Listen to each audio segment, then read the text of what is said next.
yung salvation of man. Ang tao, bago siya isilang sa mundo, meron na siyang minanang kasalanan. Meron tatlong uri ng kasalanan na makikita natin dito. Ang unang-unang makikita natin is yung Amartea of God.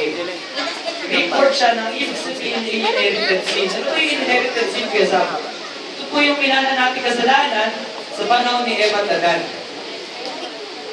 Nagkaroon ng intercourse si Eva,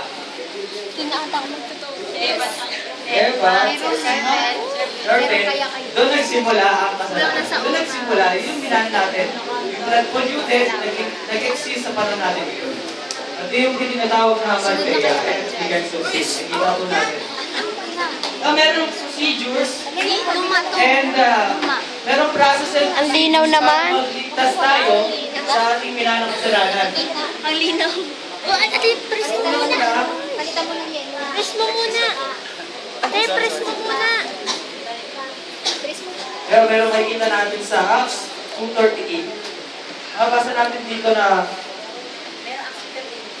meron pa. So yun, ito po yung mga verse. Acts 2:38, 1 John 5:8. Kailangan po natin mag-repent para sa forgiveness ng ating inherited sin. Sabi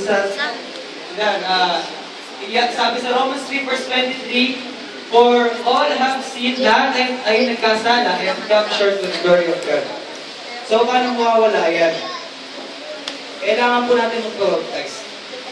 Yung po namin parang para wala ating minanang kasalanan.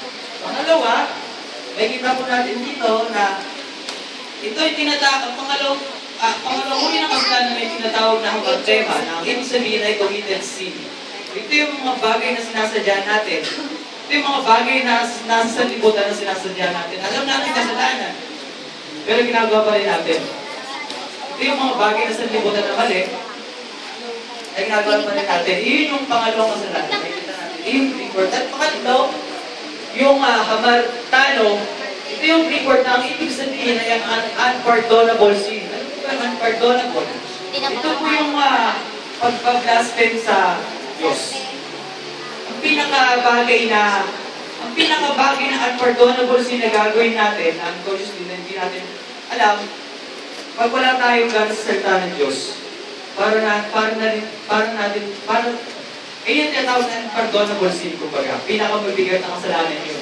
Kapag tayo walang gano'n sa Kanya, Mental block si Kuya Sam. sa Diyos, Dami kasi ba? kumbaga parang blasphemy na yun sa Diyos. So, Wala na rin ganda ako sa inyo lahat. Yun lang po ang aking masasabi. Maraming salamat. Ako may